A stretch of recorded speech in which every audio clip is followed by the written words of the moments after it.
یہ جو کہتے ہیں کہ ان لوگوں کی دعاؤں سے کیا ہوتا ہے، یہ تم جاتے ہو درگاہوں میں بزرگان دین کے پاس، تو یہ کوئی آسمان سے اتری مخلوق ہے؟ تم اپنے گھر بیٹھ کر اللہ سے مانگ لیا کرو، کیونکہ اللہ نے فرمایا اجیب دعوت الداع اذا دعان، جب کوئی مانگنے والا مجھ سے مانگتا ہے تو میں اس کو دیتا ہوں۔ قرآن نے فرما تو دیا، ان لوگوں کے پاس جانے کی کیا ضرورت ہے؟ یہ آج کل نئے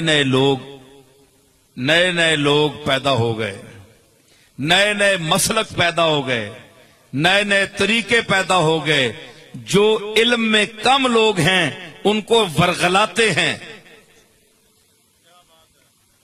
کہ یہاں جانا شرک ہے، یہاں بدعت ہے۔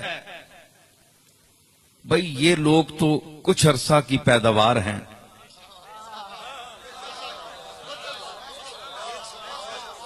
100 سال ہوگا، 150 سال ہوگا، یہ تو 100 سال ان کی عمر تو اتنی ہے، اور ہم جن لوگوں کے پاس جاتے ہیں وہ امام حسن سے چلتے ہیں، حسن بصری سے چلتے ہیں، صحابہ کرام کا دور ہے، تابعین کا دور ہے، تبع تابعین کا دور ہے، اہل بیت اعظام کا دور ہے۔ کہاں آج کل کے جو بدعقیدہ ہیں ان کی دعا، اور کہاں فاطمۃ الزہرا کی دعا۔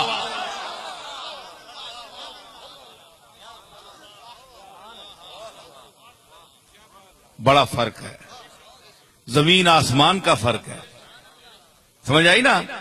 تو اس لیے نہیں جاتے، ہم ان کو خدا نہیں مانتے، نہ ہم انہیں خدا کے کاموں میں شریک سمجھتے ہیں، کیونکہ یہ کفر ہے، یہ شرک ہے۔